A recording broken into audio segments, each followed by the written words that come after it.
আমি যদি 2 দিনের মধ্যে আপনার 50টা মামলা না করতে পারি তো আমি বাপের যারও সন্তান। পুলিশের বিরুদ্ধে চাঁদাবাদী সংবাদ প্রকাশ করায় আশাশুনিতে সাংবাদিককে গ্রেপ্তারের ভয় ও প্রাণনাশের হুমকি দিলেন যুবদল নেতা সোহাগ। আশাশুনি থানার পুলিশ কর্মকর্তা এসআই শ্যামাপ্রসাদ রায়ের বিরুদ্ধে চাঁদাবাদী সংবাদ প্রকাশের পর জাতীয় দৈনিক স্বাধীন সংবাদের স্টাফ রিপোর্টার আরিফুল ইসলামকে দফায় দফায় কৈফিয়ত তলব, মিথ্যা মামলা দিয়ে গ্রেপ্তারের ভয় ও প্রাণনাশের হুমকি প্রদান করা হয়েছে।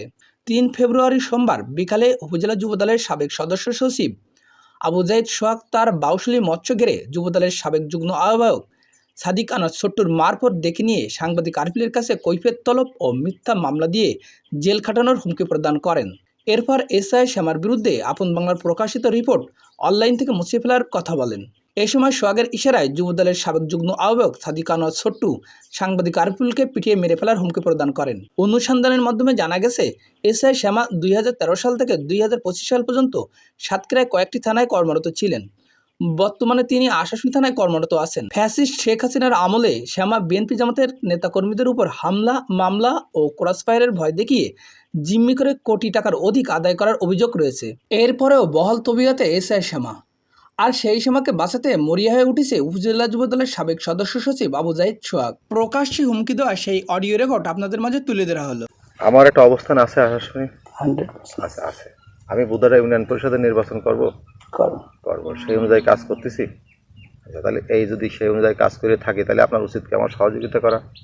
এই শ্যামা দারোগার এইটা আমার আপনি 2 মাস আগে দেখাইছেন।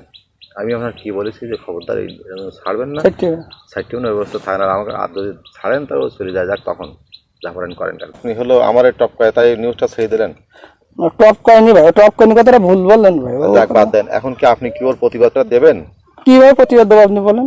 আমার শিখিয়ে দেন যে যদি প্রতিবাদ যদি দেওয়ার পরিবেশ হয়, যদি সে প্রতিবাদটা যদি পরিবেশ হয় তাহলে অবশ্যই দেবো। সেটা যদি গ্রহণ পরিবেশ হয় কি আপনি ওইটা ডিলিট করে দিয়ে আপনার আইডিতে ছেড়ে দেন, এই আমাদের প্রশ্ন করবেন। আপনি এইভাবে দেন যে 2013 সালের 14 সালের বিষয় পরবর্তীতে জানা যায় যে অনুসন্ধানে জানা যায় যে বিষয়টা সত্য নয়, ছিল থাকি যাক ছিল না। সে একজন আশাশুনি অফিসার হিসাবে ইতিমধ্যে পরিচিতি লাভ করেছে। এরকম 2 কথা 3 কথা দিয়ে আপনি ভিডিওটা ছেড়ে দেন। আমার অন্তত 4টা বাস। আমি এইভাবে প্রতিবাদ দিতে পারবো না। তাহলে এখন ওই নিউজের কি হবে? ওই নিউজ ওইভাবে থেকে যাবে। আচ্ছা, ও প্রতিবাদ দরকার নেই, আপনি ও সবটা বাদ দেন, ও দেন আপনি এবার আর্কাইভ দেন। আচ্ছা, যে আশাশুনির অনুসন্ধানে জানা গেছে যে সাব ইন্সপেক্টর শ্যামাপ্রসাদ রায় ইতিমধ্যে চৌকস অফিসার এবং বিভিন্ন বিষয়ে পারদর্শী হিসাবে পরিচিতি লাভ করেছে, এই ধরনের একটা দেন, ওটা বাদ দেন। আমি এইভাবে প্রতিবাদ দিতে পারবো না।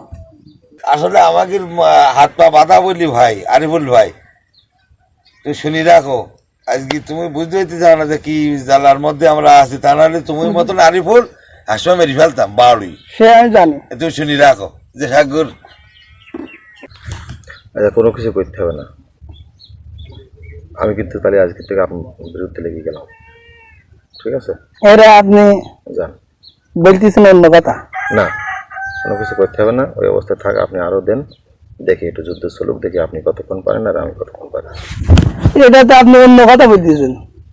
আমি যদি 2 দিনের মধ্যে আপনার 50টা মামলা না করতে পারি তো আমি বাপের যারও সন্তান। 50টা মামলা করাবো, আপনার গ্রেপ্তার করাবো, আপনার পিটির ছাল চামড়াও তুলে দেওয়ার ব্যবস্থা করবো। না পারি তো আমার বাপে আমার পুত্র মধ্যে দেখেন পারি কিনা, সেটা আপনি করতে পারবেন। আপনার একটা ক্ষমতা আছে।